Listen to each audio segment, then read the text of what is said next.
En este vídeo te voy a contar cuáles son las claves y por qué se habla tanto del tema de Andorra y su fiscalidad. Soy Sergi Andrés, abogado especializado en Derecho Tecnológico y aquí estoy a tu disposición. Sobre este tema se ha hablado mucho, tanto en internet como en YouTube con televisión. Simplemente quiero poner las ideas más importantes para que tengáis en la cabeza en cuanto a la diferencia, sobre todo entre España y Portugal y Andorra, con la clave del derecho tecnológico y de innovación sobre el tema.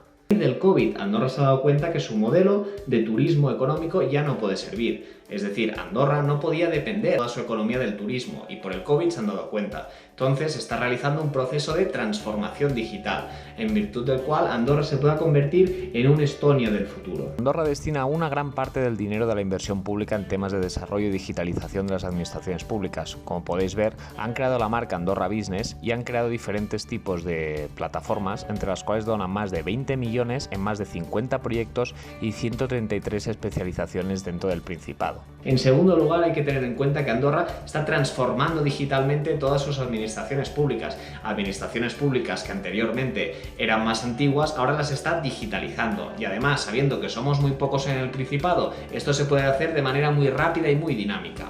La AFA es la Autoridad Financiera Andorrana, sería el equivalente a la EAT de española. Y aquí tenemos a su transformación digital y después también tenemos aquí el BOPA, que es el Boletín Oficial Principado de Andorra, en el cual se pueden ver todos los numerosos textos legislativos que tienen en cuanto a la digitalización.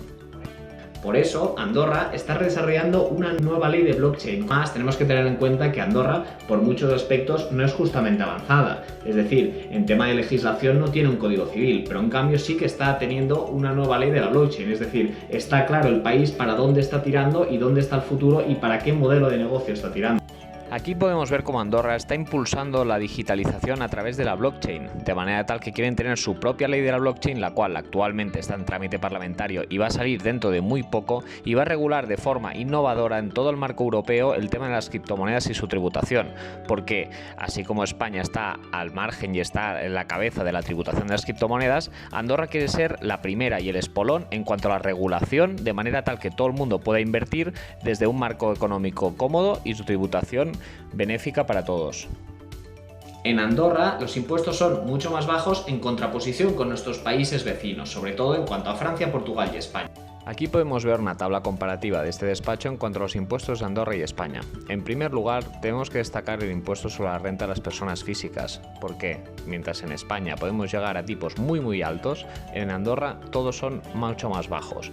Por otro lado, en cuanto al impuesto sobre sociedades, que veremos a continuación, también estamos hablando de que Andorra es un 10%, lo cual, en contraposición con España, significa una disminución muy importante.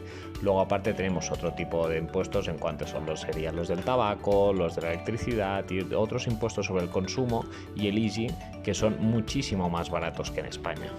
En cuanto a las criptomonedas, tenemos que tener en cuenta que Portugal, que sí que es muy famoso, realmente es famoso en tema de impuestos de las criptomonedas porque, si no es tu actividad principal, todos los rendimientos que tengas de ellas te irán al 0%. No obstante, su sistema general tributario se asemeja y es muy parecido al de España. Es decir, que en el momento en que el gobierno, por cambio de legislación y cambie este 0% de las criptomonedas, Portugal sería siendo igual que España de tributación, un poquito mejor, pero sería siendo un infierno fiscal en este sentido. En cambio, Andorra, la tributación de las criptomonedas va igual que los diferentes tipos de operaciones, pero eso sí, en un marco tributario mucho más inferior que la del resto de países. También quería poner hincapié en cuanto a Portugal, porque como hemos dicho, Portugal es muy beneficiosa para las criptomonedas, pero su marco normativo general es igual o incluso un poquito menos que España. En este sentido tenéis que tener en cuenta que tener una sociedad en Andorra te está tributando al 10% anual, que es algo mucho más bajo que el 20 y pico que puede llegar en otros países. Igualmente la renta en Andorra te llega del 0 al 5 y al 10. Es decir, los primeros 24.000 euros te irían al 0%, de 24.000 a 48.000 al 5% y a partir de 48.000 para arriba te irían al 10%. Debes tener en cuenta que para esos números en España estaríamos hablando del 40 y pico por ciento, por lo cual la diferencia es muy notable. Sobre el impuesto sobre el valor añadido, aquí en Andorra se le llama el IGI, el impuesto general indirecto, el cual es de un 4,5 en contraposición contra el 21 español. La residencia fiscal Andorra, ya sea físicamente para establecerse permanentemente y desarrollar un negocio, ya sea por cuenta ajena o por cuenta propia, o mediante una inversión pasiva en el Principado. Por otro lado, hay gente que decide continuar viviendo en España, pero crear una sociedad patrimonial en Andorra, con la cual pueda gestionar todos sus negocios, ya sean inmobiliarios. Si tienes cualquier duda adicional o quieres solicitar más información al respecto, aquí estoy a tu disposición.